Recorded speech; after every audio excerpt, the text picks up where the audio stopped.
Abra sua Bíblia em Gênesis capítulo 37.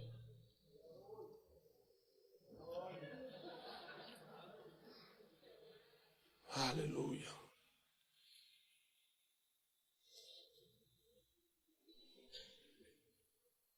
Obrigado, Senhor. Gênesis capítulo 37. Vamos ler a partir do versículo 3. Ora, Israel amava José mais do que a todos os seus filhos. Israel, para quem não lembra, Jacó. O homem que lutou com um anjo e venceu. Um homem que era filho do homem mais próspero da terra. O filho da promessa, Isaque. Que era neto do pai da fé. Daquele que começou o ministério de fé na terra.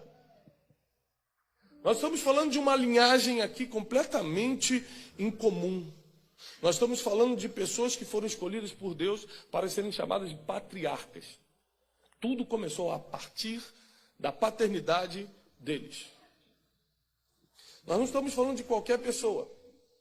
E Jacó, um dos patriarcas, agora chamado Israel, porque lutou com um anjo, prevaleceu, e Deus falou, já não te chamará Jacó, agora você é chamado príncipe de Deus, de Israel.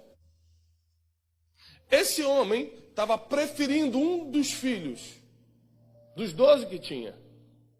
E você sabe, para quem tem filho aqui, que isso é muito complicado, esse negócio de preferir um filho. Porque você certamente vai ferir emocionalmente os outros, você vai criar complexos nos outros. Quem está me entendendo? E apesar de ser um grande homem de Deus, apesar de ser um filho de promessa, apesar de ser um príncipe de Deus, ele publicamente preferia mais um do que outros. E isso gerou um problema emocional na família.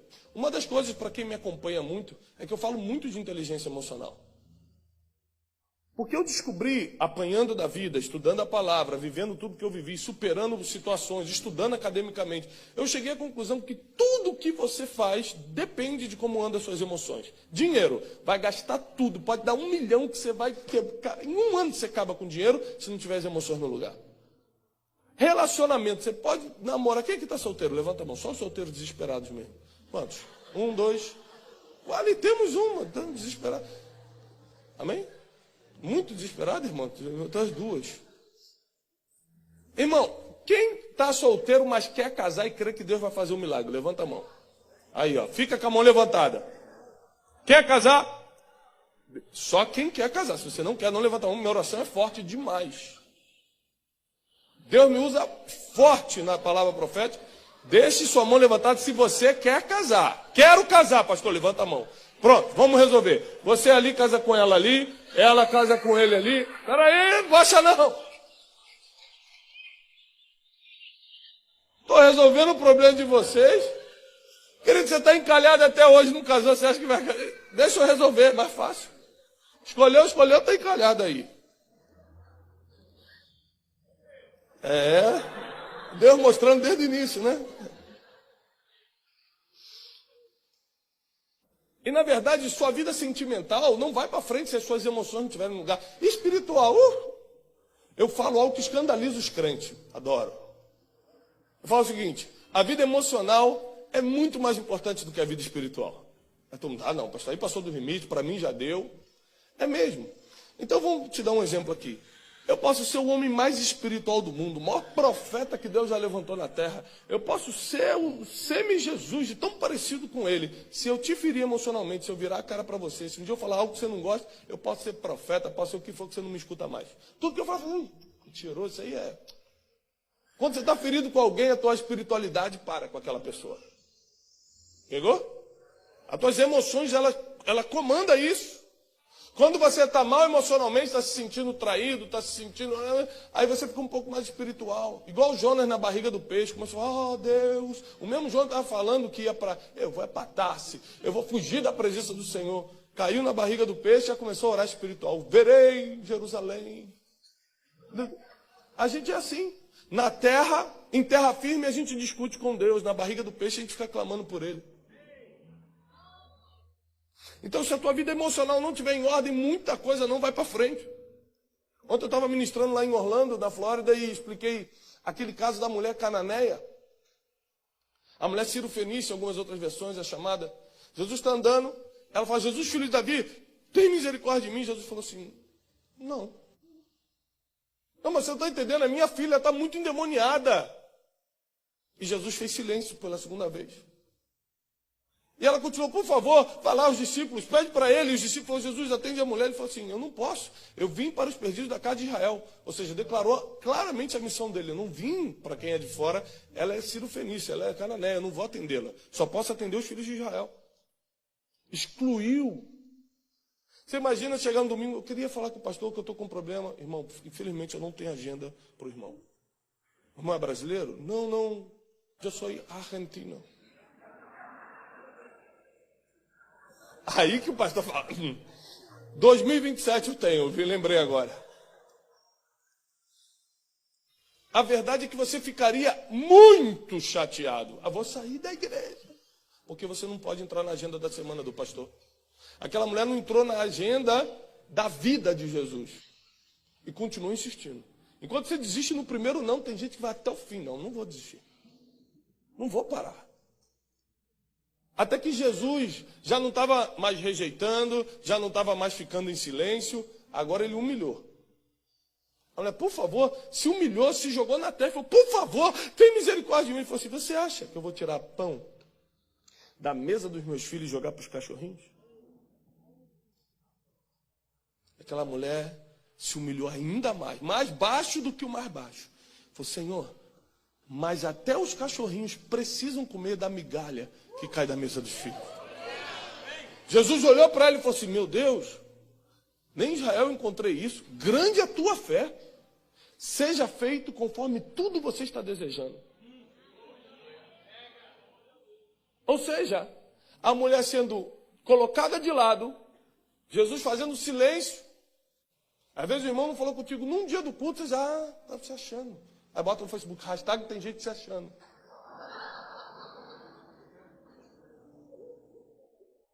O próprio Jesus fez silêncio com ela, não atendeu. Depois falou, olha, desculpa, não tenho tempo na agenda para você, eu vim para os perdidos da casa de Israel. Depois falou, quer saber, eu não vou tirar pão da mesa dos meus filhos e jogar para o cachorrinho 1 milhão de vezes. Ainda assim ela continuou se humilhando mais ainda. Falou, mas eu não vou sair daqui sem receber a minha bênção. Eu não vou sair daqui sem receber o que eu vim buscar. Se fosse por causa de mim, eu até desistia, mas é a minha filha, eu não vou largar. Eu preciso comer, nem que seja uma migalha, eu só saio daqui alimentada. E Jesus viu fé nela. Agora, essa fé, na verdade, é a evolução de uma vida emocional estável. Porque ela estava desesperada. Mas quando estava sendo humilhada, em vez de fazer o que qualquer desesperado, que está com umas emoções fora do lugar, faz, então não quero saber. Fica aí você que eu vou virar macumbeiro. Em vez de xingar, em vez de dar voadora no diácono. Aqui não tem isso, mas tem igreja que tem diácono levando voadora. O irmão nervoso. Está terrível. Cuidado com os diáconos ali, os diáconos estão ali atrás. Porque pessoas que não têm esse domínio emocional no dia ruim, no dia mal, no dia da escuridão, no dia que dá errado, no dia que toma um não, no dia que é humilhado, revela quem realmente eles são. Você não mostra quem você é domingo na igreja, levantando a mão que está todo mundo fazendo a mesma coisa. Aqui nós somos naturalmente levados em paz a fazer a mesma coisa que todos estão fazendo. E você pode achar um absurdo, por exemplo, alguém cair no poder de Deus. Você acha um absurdo até todo mundo começar a cair. Depois o teu cérebro acostuma com aquela informação. Normal. Se joga. Bora. Eu quero ver no dia da adversidade. É no dia que não tem ninguém do teu lado. No dia que não tem esses graus comparativos. Você fala, eu tenho fé que vai tudo dar certo. O irmão está do teu lado, o pastor está pregando. É no dia normal, no dia comum, que você está lá no teu trabalho, na tua luta do dia a dia, que alguém te humilha, bota o dedo na tua cara, fecha a porta, diz não, inventa história sobre você. Nesse dia você vai revelar quem é você de verdade. Você não é esse crente bonito que vem domingo na igreja, você é o que faz no dia difícil. E esse dia chegou para várias pessoas na Bíblia, Jonas, Moisés, José. A história de José, na minha opinião, é uma das histórias, se não for a mais profunda e bonita. Eu choro muito pouco. Minha esposa até hoje me condena praticamente porque eu não chorei no casamento. Esse dia eu estava vendo, alguma coisa eu estava vendo, comecei a chorar e falei assim, tá chorando por quê? O filme, não chorou no casamento, 12 anos atrás.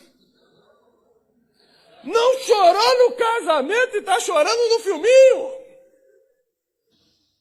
Eu falei, Jesus, se eu pudesse voltar atrás, eu ia com aquele colírio, Senhor.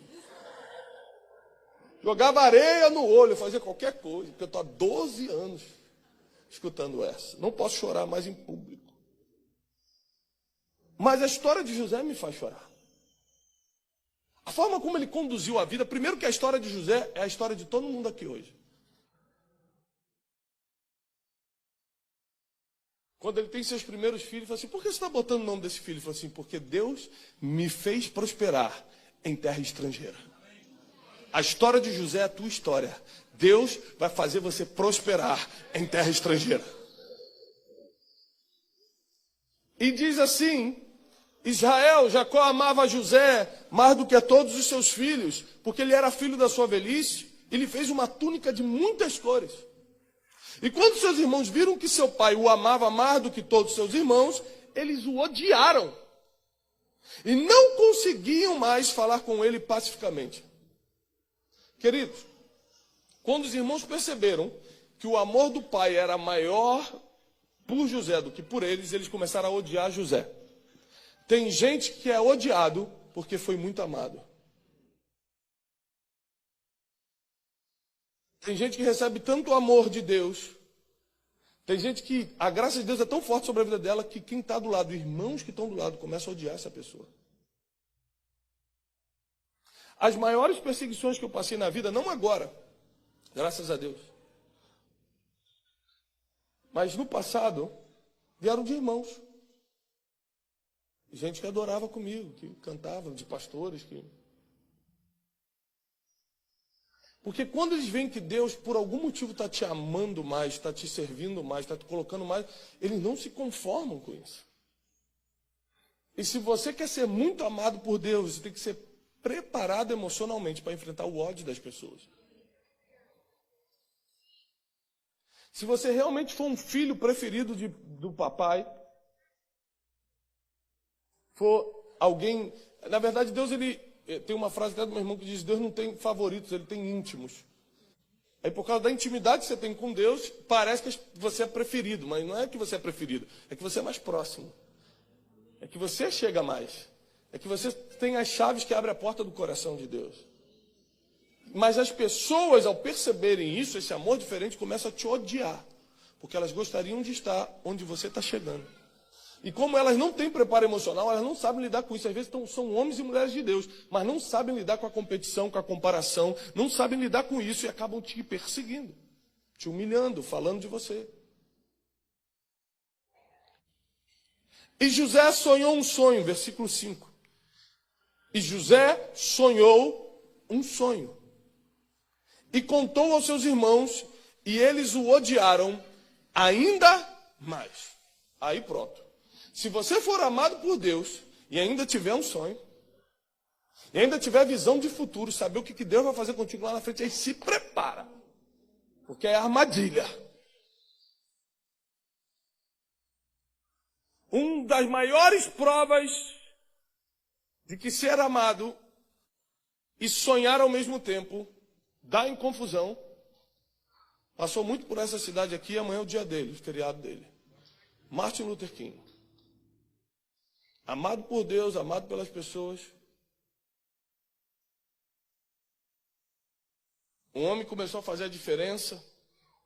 Aí, uns começam a gostar, muitos começam a odiar. Tacar pedra na casa, mandar prender, perseguir. Mas teve um dia que ele chegou e falou assim, I have a dream. Aí pronto. Aí se armou uma armadilha para a vida dele. Porque quem não sonha, odeia quem anda sonhando. Por isso que você comete um erro muito grande quando compartilha teus sonhos com quem não sonha. Porque eles vão fazer armadilhas para frear o que você chama de sonho. Eles vão fazer de tudo para que isso não vá para frente. Não é porque eles estão endemoniados, não. É porque eles não são felizes. Quem não é feliz tem tempo para perturbar e infernizar a vida das pessoas. Agora, você nunca vai ver um irmão, uma irmã, um homem, uma mulher que são felizes, tendo tempo para perturbar alguém, para infernizar a vida de alguém, para falar mal dos outros. Às vezes vem falar mal de mim para as pessoas e falam, gente, peraí, não dá. Eu estou muito ocupado, sou feliz com a minha esposa, sou feliz com meus filhos, sou feliz com o meu ministério. Não tenho tempo para escutar a fofoca dos outros. Tem mais, mesmo que a fofoca chegue, toda a fofoca morre no ouvido de um sábio. Se entrar aqui, daqui não vai sair. O fofoqueiro fica desnorteado quando chega no nome de Deus. Ele não sabe para onde ir quando tenta levar uma informação e cai em você, que tem sabedoria para bloquear toda arma, toda armadilha contra um outro irmão. Mas eu vou continuar. Já está dando vontade de orar já. Meu Deus. José sonhou um sonho e contou aos seus irmãos e eles o odiaram ainda mais. E agora José tinha que carregar esse ódio profundo dos seus irmãos, que o levou a ser vendido. José era o filho preferido, era aquele filho que comia o filé mignon e vestia com a melhor roupa. De um dia para o outro, ele deixou de ser um filhinho de papai e virou um escravo em terra estrangeira. Existem pessoas que são mandadas em terra estrangeira ou vão para uma terra estrangeira por um sonho. Outros vão fruto de uma armadilha de invejosos. Outros vão pela perseguição de pessoas. Não importa se aconteceu contigo um ou outro. Ambos estão nos planos de Deus. Se José não fosse vendido pelos irmãos, Deus encontraria uma outra forma de mandá-lo ao Egito. Porque tem lugares para certos homens e mulheres de Deus que na própria terra não funciona. Quando Deus quis usar Abraão, teve que tirar ele do conforto de Ur dos Caldeus. Ali estava sua segurança emocional, sua segurança financeira, seu pai estava ali, tudo estava ali. Mas Deus falou, sai. Jesus estava em Nazaré, tentou fazer alguma coisa, falou assim, não dá. Um profeta não tem honra na sua própria casa. E não pôde fazer ali muitos milagres, diz a Bíblia. Quando Deus planeja usar alguém, Ele seleciona essas pessoas e envia para lugares onde o que eles falam será reconhecido. Porque a lei da desvantagem para Deus conta muito. A maioria de vocês chegou aqui em desvantagem. Para Deus isso é maravilhoso. Porque quando você está por cima, está na vantagem, o nome dele não é tão glorificado quando você conta uma vitória. Quando você chega aqui, arrebentado, casamento está indo embora, está tudo pensando em desistir, dinheiro já não tem, as coisas estão dando errado, Deus vem e faz um milagre na tua vida, só Ele mesmo leva a glória. Não tem ninguém que tem coragem de dividir essa glória.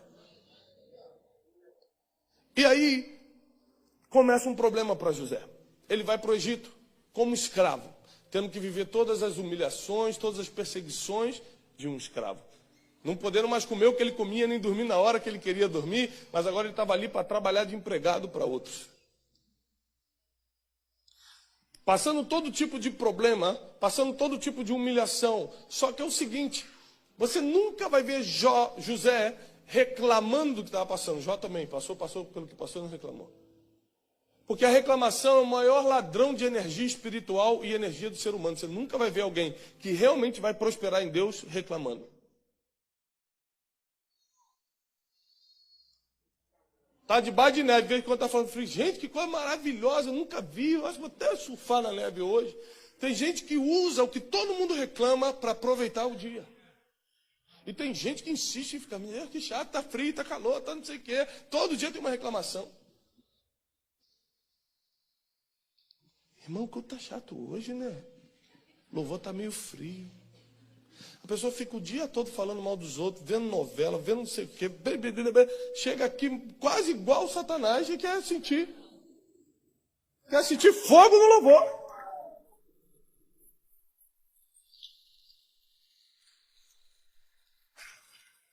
Agora passa o dia orando, está lá no trabalho, está glorificando, está orando em línguas, está falando, está lendo a Bíblia. Você vai chegar aqui já girando. Já vai chegar aqui soltando fogo, pentecostal. Sabe que eu sou da Assembleia, né, pastor? Eu estou me segurando aqui para não... Eu estou me segurando, Jesus, não deixa eu sapatear.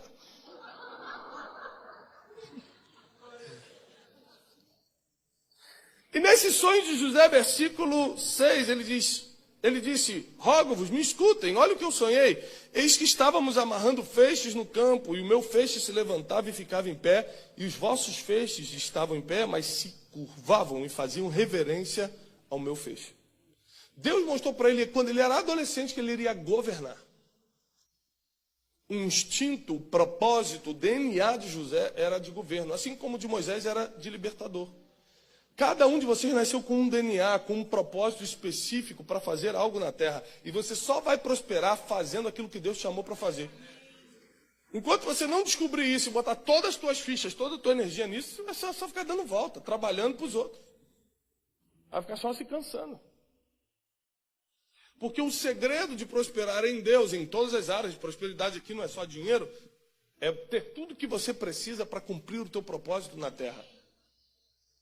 Essa prosperidade você só encontra quando está fazendo exatamente aquilo que nasceu para fazer. E José sabia que ia governar. O problema é que no outro dia ele estava sendo levado como escravo para a terra estrangeira, tendo que trabalhar em coisas que não queria. Trabalhava só para poder comer e dormir. Aliás, uma das maiores definições de escravidão é aquele que trabalha para poder comer e dormir. Gente que trabalha o mês todo. No dia 1 recebe, paga o aluguel para dormir, faz as compras para comer. Dia 2 já volta a trabalhar para o mês todo para fazer a mesma coisa no final do mês. O nome disso é escravidão. José estava exatamente nessa situação. Quando ele achou que as coisas estavam melhorando, foi quando ele foi trabalhar na casa de Potifar e ele começou a governar a casa de Potifar. Repare que quem nasceu com um DNA para alguma coisa, quem nasceu com um instinto, com um chamado, com um propósito, é o que eu chamo num dos livros meus de ideia central permanente, a ideia central que rege a tua vida. Quando você descobre isso, não importa em que lugar você esteja, isso está manifestando. Ele chega na casa de Potifar como escravo e a Bíblia diz que ele governou toda a casa de Potifar. Porque os problemas da tua vida, na verdade, são treinamentos divinos para as próximas fases. José não estava vendo, estou aqui sofrendo na casa de Potifar. Não, estou aqui aprendendo como se administra uma casa, porque um dia eu vou administrar uma nação. Em vez de você reclamar do trabalho que está, o que você está aprendendo com essa oportunidade que Deus te deu? Em vez de você reclamar do problema disso e daquilo, o que você pode fazer para que ninguém mais passe por isso que você está passando? Você pode usar o problema atual para sofrer ou para crescer, é uma decisão. Tem gente que pega a situação que foi e fala assim, obrigado, Senhor, por essa dificuldade, porque agora eu aprendi, jamais, nem eu nem meus filhos vão passar por isso. Porque eu já sei como se faz. Mas tem gente que fica, estou sofrendo. Não é só neném que está sofrendo, não. Todo mundo está. Se você se acha o maior sofredor do mundo, deixa eu chamar um irmão por vez para dar um testemunho aqui, que todo mundo vai chorar com o testemunho de todo mundo. Todo mundo aqui tem uma história triste, não é só o neném, não. Tem gente, mas aqui a minha história é mais triste. Não é, não. Esse vitimismo tem que sair de você. Essa mentalidade de sobrevivente tem que sair de você. Sabe por quê? Uma das combinações mais poderosas que eu encontrei no mundo, e eu viajo muito, é um sangue brasileiro com um espírito divino. O brasileiro tem, por natureza, a capacidade de se adaptar, de ir para cima. O brasileiro, como a gente diz lá, né, não desiste nunca. Isso é uma força que Deus deu para o brasileiro. Quando se junta com o Espírito de Deus, meu irmão, por isso que eu quero afirmar nessa noite, você tem muito mais para dar para os Estados Unidos do que os Estados Unidos têm para dar para você. É você que vai contribuir com isso aqui. Está na tua mão. E José, quando achou que estava melhorando, que agora estava usando uma roupinha melhor, era escravo, mas agora era governador de uma casa. Estava usando uma roupinha melhor, estava comendo melhor. Quando ele acha que as coisas estão melhorando, vem uma tentação. A mulher de Potifar, vocês conhecem bem a história, vem tentando ele com o tempo, até que uma vez consegue uma armadilha perfeita. Ele está sozinho em casa, ela também, ela tenta rapidamente seduzi-lo, deitar com ele. E ele foge. Você tem fração de segundos para tomar uma decisão numa situação como essa. Então, a decisão de fração de segundos não é uma decisão pensada, é uma decisão cerebral, ou seja, ele já estava na cabeça, que aconteça o que acontecer, ele não vai cair. A decisão pensada é aquela que você tem um tempo, né? Você vai para ali, pensa, faço, não faço. Se for de Deus, eu vou tirar aqui na caixinha da promessa e vai ter uma resposta. E Davi caiu com Batseba, é de Deus, vou. Tem irmão assim. Uma mistura de feiticeiro com o irmão do ciclo de oração. José, ele já sabia que o destino dele era um só, era governo. E ele não trocava nenhuma proposta pelo propósito de governar. Quem aceita propostas não descobriu o seu propósito. Ele já sabia para onde estava indo, ninguém iria confundi-lo, as propostas vinham e ele negava. Por melhor que fosse. Ele podia ter pensado, gente, agora eu já cheguei até aqui, já não estou mais apanhando que nem escravo lá fora, já não estou comendo melhor, é melhor deitar com essa mulher, ninguém vai saber disso, porque errado é ela, né? O escândalo é para ela, eu sou só um escravo. Melhor me deitar com ela, que pelo menos Deus vai entender minha situação, Deus vai saber o porquê eu estou. Deus conhece meu coração. Meu Deus. Quem já mandou essa? Só eu? Eu já mandei, várias vezes. Você sabe que vai fazer um negócio errado, mas fala, Deus conhece o meu coração. É o religioso pedindo para ir para o inferno mais rápido. Ele não fez isso, não. Ele saiu correndo ao ponto que suas roupas ficaram na mão da mulher, que inventou uma mentira para jogar ele na prisão. Deus vai te levantar de uma tal maneira que para falarem mal de você vão ter que mentir. Deus vai fazer algo tão profundo, tão forte. Vão ver o amor de Deus tão forte na tua vida, na tua casa, que para falarem algo de você vão ter que inventar. E como a mentira não subsiste, fique tranquilo. O choro pode durar uma noite, a alegria vem pela manhã. E ele é mandado para a prisão.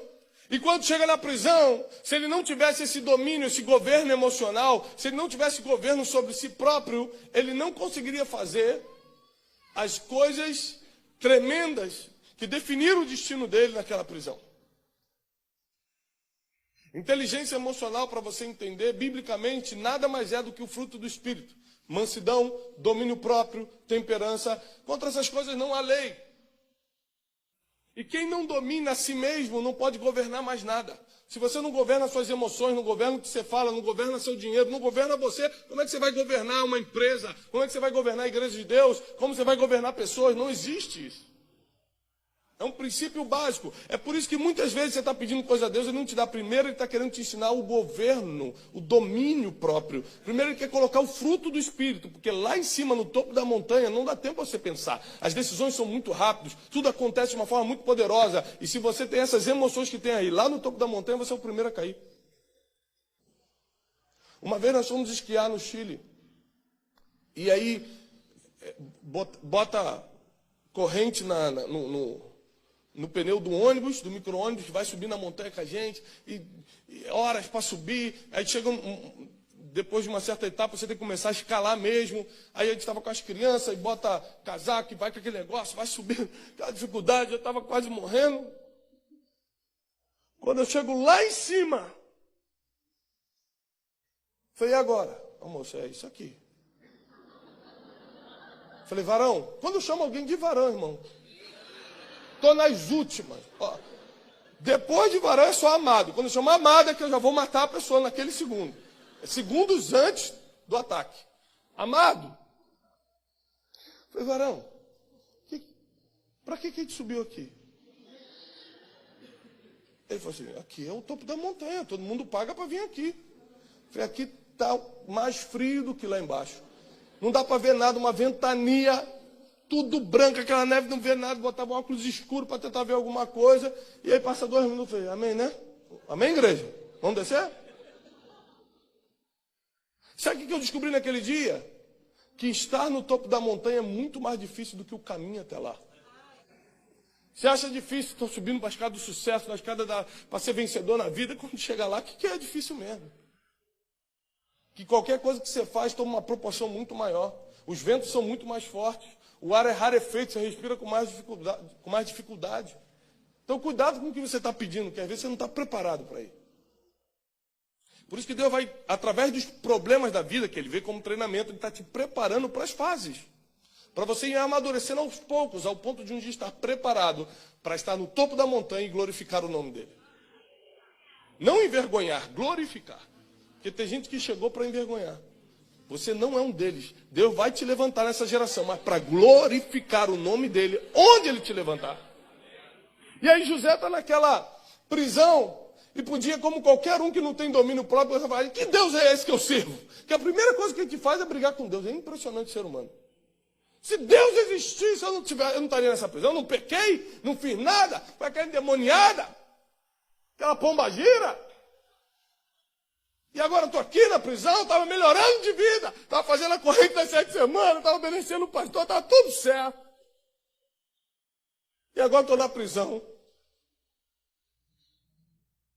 Você não vê José murmurando, porque estava economizando energia emocional e espiritual para o que vinha para o futuro. A murmuração rouba completamente a tua energia e descaracteriza a tua fé.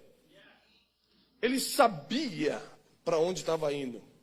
Se você for no futuro 20, 30 anos, ver tudo que Deus vai fazer na tua vida no futuro e voltar para cá, nada mais de hoje te preocupa. Você já viu o que vai acontecer lá na frente? Gente, você não soube. Descobriram um diagnóstico em você. Ah, tá. Já viu o futuro. Isso é só para me fazer crescer na fé. Quem já colocou os olhos no futuro já não se preocupa com os probleminhas do presente. José era um desses homens porque tinha sonho. Sonho é ver o futuro. Porque ele tinha um sonho, ninguém freava ele. O sonho é o único anestésico contra as dores da vida. José apanhava, era caluniado, foi preso, continuava andando. Ficava cheio de dor, Jesus me salva. Não, ele não sentia igual todo mundo sente, porque o sonho anestesia a pessoa. Já viu uma pessoa apaixonada andando na rua? Está apaixonada. Aí alguém vem, bum, bate nele, ele opa, desculpa, irmão, desculpa. Ele pede desculpa pro cara que bateu. Ele nem sente. Você vê a história do próprio Martin Luther King. Ele tinha um sonho, como o próprio discurso fala.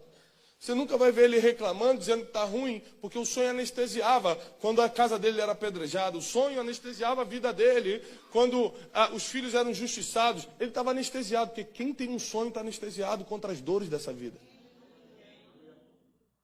E ele continuou avançando. Naquela prisão, em vez de de estar reclamando, ele estava se conectando com pessoas. A Bíblia diz que naquela prisão, ele virou o chefe dos carcereiros e o carcereiro maior confiava a chave com ele. Ou seja, como o dom dele era de governar, onde ele chegava, ele governava. Ele não estava preocupado com o trono, ele sabia que em qualquer lugar que ele chegasse, o DNA divino dele, o propósito de vida dele iria se manifestar. Então ele está falando, por que Deus não me levanta logo? Deus já te levantou, começa a manifestar isso onde você está. Onde você está é um treinamento para níveis maiores. Até que José conheceu um copeiro naquela prisão. Existem 4 coisas que definem o teu destino. 4 coisas que decretam para onde você vai. Primeiro, as decisões que você toma. Eu costumo falar que o seu futuro ele não é escrito pelas orações de domingo, mas pelas decisões de segunda-feira. No domingo você vem, ora, com fé. Segunda faz uma coisa que cancela tudo que recebeu. As decisões que você toma têm um poder de fortalecer o teu livre-arbítrio. Então você precisa entender que às vezes você está endividado e Deus não pode fazer nada por você, não porque Ele não é poderoso, é porque foi livre-arbítrio. Ele não quebra o teu livre-arbítrio. Você decidiu entrar e gastar mais do que ganha. Pronto. Estourar o teu cartão de crédito, não adianta fazer a campanha. Foi você que decidiu. Ele falou, o que eu tenho a ver com isso? A coisa mais fácil é quando o diabo faz algo na tua vida. Que debaixo de uma ordem de Deus, ele é expulso em nome de Jesus. Você vem no altar, acabou o teu problema. O problema é quando o que você está vivendo, você criou com as tuas decisões. E aí o mundo espiritual fica paralisado, que é a tua decisão.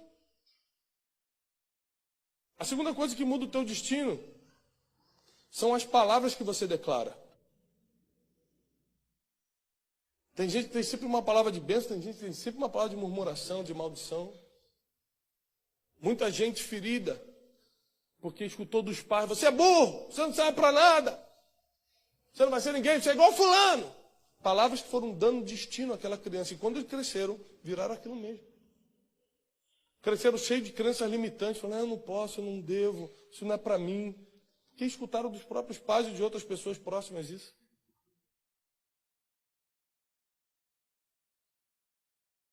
As nossas palavras podem afundar ou levantar alguém.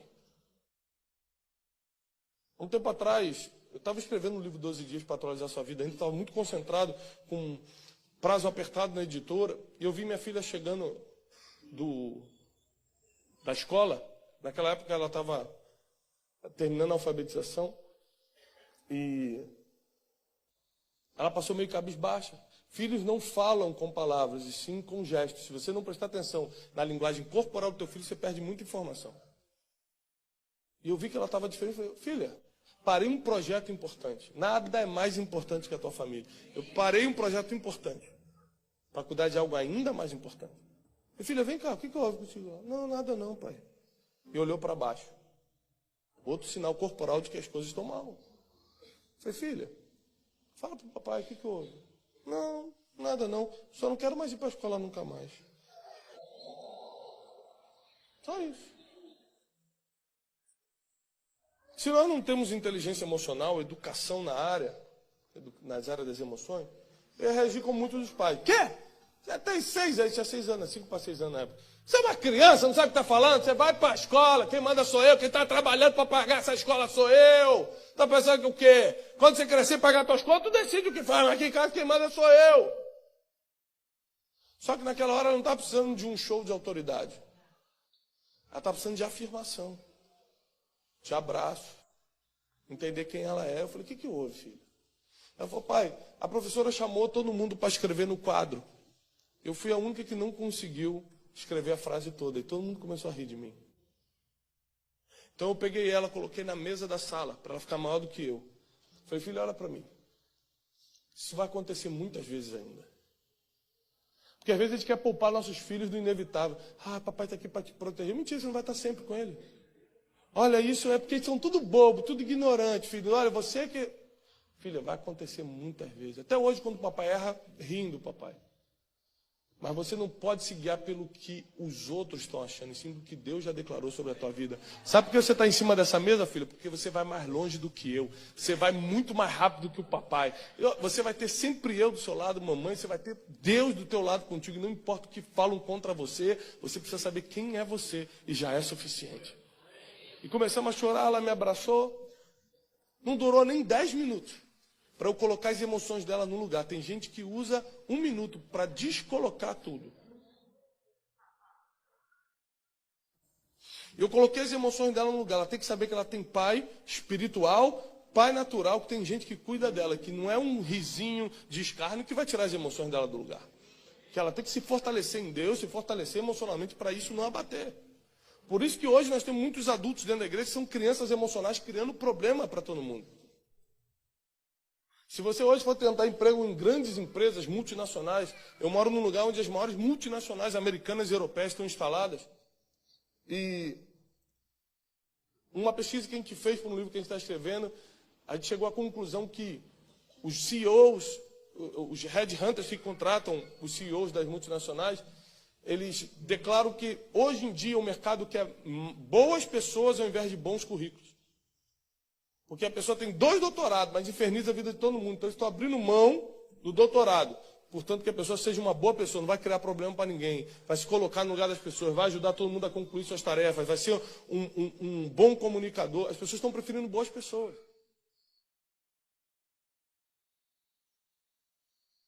Então, aquilo que você fala acaba decretando o teu futuro. Não, vai dar tudo certo. Não, você não entendeu. Vai dar. Segunda-feira é a última chance. Então, faltam 3 horas, vai dar tudo certo. Da tua boca não pode sair palavras para denegrir, para acabar, para amaldiçoar. A tua boca declara futuro, declara destino. As decisões que você toma, as palavras que você fala, as pessoas que você se conecta. Aqui eu venho em José. Você é fruto Você é a média das 5 pessoas que mais convivem. Você é a média das pessoas que convivem e dos livros que lê. É por isso que tem gente se vestindo igual Harry Potter. O irmão que está ali atrás. Está lendo muito. Nós somos a média disso. Esse dia eu estava dando um curso para pastor, eu falei, pastor, vem aqui na frente. Qual é o seu maior problema hoje? Ele falou, meu querido, meu maior problema hoje é financeiro. Está difícil, tanto na vida pessoal quanto no ministério, etc, etc. Qual é o último livro que o senhor leu? Ele falou, Nas Asas do Espírito Santo. Eu falei, lindo livro, só que não tem nada a ver com o seu problema. O nome disso é incoerência. É você buscar uma informação que não vai resolver a tua situação. E quando nós andamos com as pessoas certas, isso se alinha. A gente sabe o que tem que ler, o que pode fazer, o que não pode. Pessoas que já chegaram onde a gente não chegou. Pessoas que podem nos aconselhar para a gente remir o tempo, não errar no que eles já erraram, etc, etc. Aí olha o que José fez. Em vez de estar reclamando, em vez de estar falando mal de todo mundo, em vez de estar falando, fui injustiçado, eu quero justiça. Aí ele estava criando um relacionamento, montando uma networking, uma rede de contatos. Quando aquele copeiro sai da prisão, surge um problema no Egito. O faraó teve um sonho e ninguém conseguia interpretar. Então aquele copeiro que já tinha sido preso pelo rei, que tinha pouco tempo para estar diante dele, falou assim, eu conheço um homem que interpreta sonhos, que pode resolver teu problema. Era um risco muito grande para o copeiro. Ele já tinha sido preso, se ele erra ali, vai dançar de vez. Você sabe o que é networking de verdade? Contatos divinos, não é ter muita gente no teu WhatsApp, na tua lista telefônica, e sim pessoas que arriscam a cabeça diante de reis para mencionar o teu nome. Pessoas que estão dispostas a te colocar em conversas estratégicas, onde as coisas vão começar a acontecer para você. Isso são contatos divinos. E José, em vez de estar reclamando, economizou seu tempo para aumentar seu relacionamento, sua rede de contatos. E um desses contatos tirou ele da prisão. José entra na presença de Faraó. Esse é o mesmo José que foi vendido, traído, escravizado, injustiçado, preso. Esse mesmo José entra na presença de Faraó. E dessa vez ele não sairia da presença do Faraó sem ser coroado governador. Chegou o dia da vitória. Chegou o dia da bênção. Chegou o dia da remissão. Chegou o dia que todos iam reconhecer que o Deus de Israel era o Deus verdadeiro. Chegou o dia da grande bênção. Para alguns que não estão com a emoção no lugar, seria o dia da vingança. O dia que meus inimigos vão ver o que Deus fez. Quem me viu passar na prova e não me ajudou. Meu Deus. Estão editando essa música, espero. Eu acho que vão dar uma editada. Em vez de chegar o dia da vingança, chegou o dia dele manifestar o propósito dele. E para você manifestar o teu propósito, você vai ter que perdoar todo mundo que te feriu. Porque você vai entender que cada perseguição, cada piso, você estava na lâmpada, com a mão levantada pedindo de ajuda, a pessoa falou assim, afunda, morre. Você vai entender que cada pisada dessa, cada palavra contrária, cada escárnio, foram escadas que estavam sendo construídas para te levar no topo. Foram o impulso que você precisava para te colocar na sala com reis. Você vai entender, você vai ressignificar essas dores. Você vai entender que isso não foi para te derrubar, e sim para construir a maturidade que você tem hoje. E quando José assume o governo, adivinha quem vem pegar comida na mão dele? Você tem que entender que a história de José é a tua história. Quem mais zombou, quem mais pisou, quem vendeu, vai precisar comer na tua mão. Só que não vai comer para você botar no Facebook. Aí, ó, olha como é que Deus honra seus servos aqui, ó, dando comida. Você vem aqui, me dá um abraço, sou eu, José. E os irmãos se desesperaram, falam, meu Deus, ele vai matar a gente. Não. Não fiquem com medo. Não foram vocês que me venderam para o Egito. Deus me enviou adiante de vós para que hoje eu fosse o sustento da terra.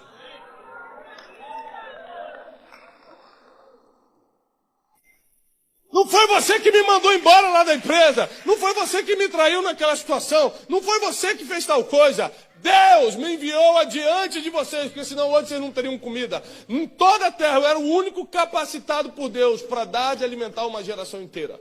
Agora presta atenção. Eu não sei que horas que eu comecei. Até meia-noite? Não? O pastor que falou, né?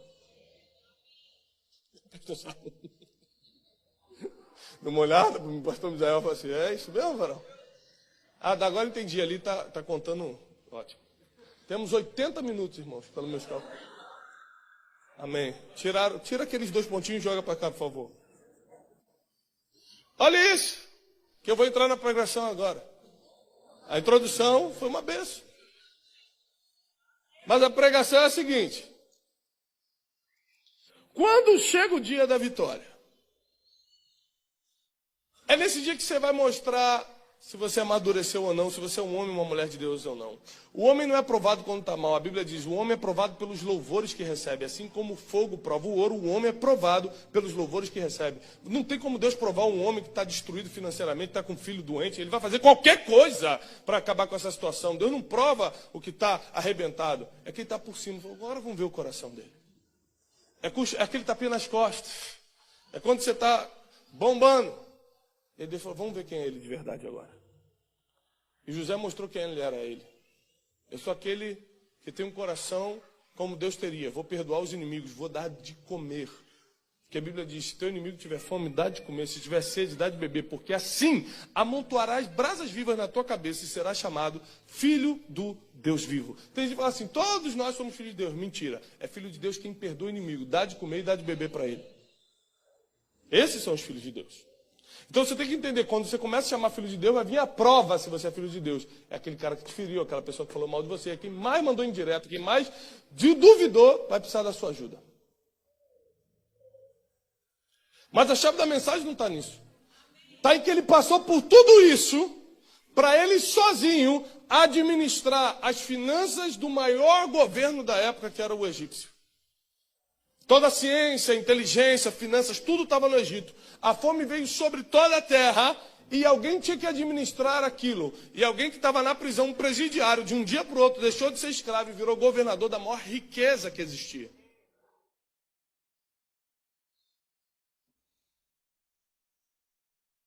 Tem gente que abriu mão de governar as riquezas por causa de uma briguinha do passado. Por causa de uma indiretinha no Facebook. Porque não colocou sua vida emocional em ordem. Porque quando alguém pisou, vou desistir. Se o fulano pisou em mim, todo mundo vai pisar. Porque você não aguentou os problemas, que na verdade são treinamentos. Você nunca chega na etapa do governo. Mas o principal é que José não chegou lá porque ele tinha só sabedoria ou porque ele formou uma boa networking. Ele chegou lá porque Deus era com ele. A Bíblia diz que Faraó colocou os olhos nele e falou assim, quem melhor do que você para governar todo o Egito, visto de que Deus tem sido contigo? Se Deus é com você, aí você agora pode começar a fazer a sua parte. Se Deus ainda não é com você, não adianta fazer nada. Primeiro busque a presença dele para ele vir para o seu lado. Tem muita gente usando todas as técnicas naturais, mas Deus não está com ele e nada dá certo. Tem muita gente que tem Deus, mas não quer também fazer a sua parte natural. E as coisas também não andam. Chegou uma hora de nós unirmos a fé e a inteligência e manifestarmos o poder de Deus nessa terra, para que as coisas realmente comecem a acontecer. As riquezas vão vir para você administrar. Ele tinha um espírito de governo, DNA de governo. Passou pelas provas e venceu. Ele chegou onde tinha que chegar. Se conectou com as pessoas certas. Não abriu a boca para reclamar. Tomou decisões certas. A decisão, deito quando não deito. Não vou deitar com a mulher. Pronto, decisão certa. Falo mal ou não falo? Estou aqui não vou falar. Com quem eu me conecto? Se conectou com o copeiro, com o fulano, as pessoas. O seu destino ele é traçado por essas coisas. Quem você se conecta, o que você fala, as decisões que você toma e, por último, a fé que você pratica. O Senhor era com ele. Todo mundo vai ver quem é o seu Deus, para onde você direciona a sua fé. Todo mundo tem fé. Agora, para onde você direciona a tua fé que é o problema. Para quem você envia a sua crença é que é o problema. Tem gente que está servindo um Deus, mas é o Deus que você criou na tua cabeça, não é o Deus da Bíblia. Porque tem crente que serve um Deus que não está na Bíblia. São coisas que ele criou na cabeça dele. Somente a instrução da palavra quebra os falsos deuses que nós criamos na mente. Por isso que a palavra de Deus é viva e eficaz. É mais afiada do que uma espada de 2 gumes. Deus te trouxe aqui nessa noite, porque a história de José é a tua história. Você vai prosperar em terra estrangeira. Você vai alimentar quem te feriu, vai alimentar quem duvidou, mas não para contar as vantagens que agora... Não. Você vai chorar, vai abraçar nele e falar assim, que bom. Não foram vocês, foi Deus. José pega a melhor terra do Egito, a terra de Gósen, e dá para o seu pai e para os seus irmãos.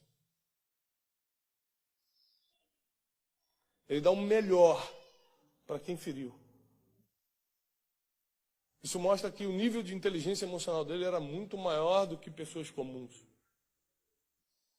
A capacidade de governar suas emoções era muito maior do que as pessoas comuns. A fé que ele tinha no sonho que ele teve era muito maior. Tem gente que tem um sonho, mas morre rápido. Quanta fé você tem depositado nos sonhos que Deus colocou no teu coração? Eu estou aqui nesse altar hoje porque eu tenho um sonho.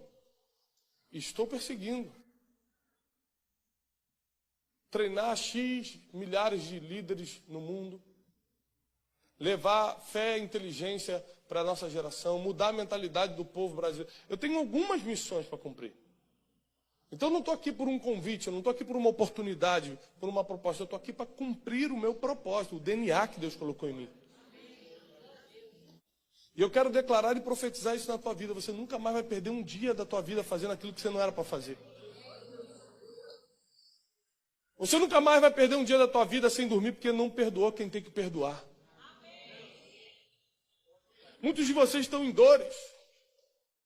Dores porque o documento não sai. Dores porque não pode ver pessoas queridas que está há muito tempo sem ver. Dores porque veio para ganhar dinheiro e não está ganhando. Dores e confusões mentais. Muitos de vocês estão em profundas confusões mentais. Vem para a igreja, não porque está acreditando em Deus de verdade, mas porque é o único lugar que está esclarecendo.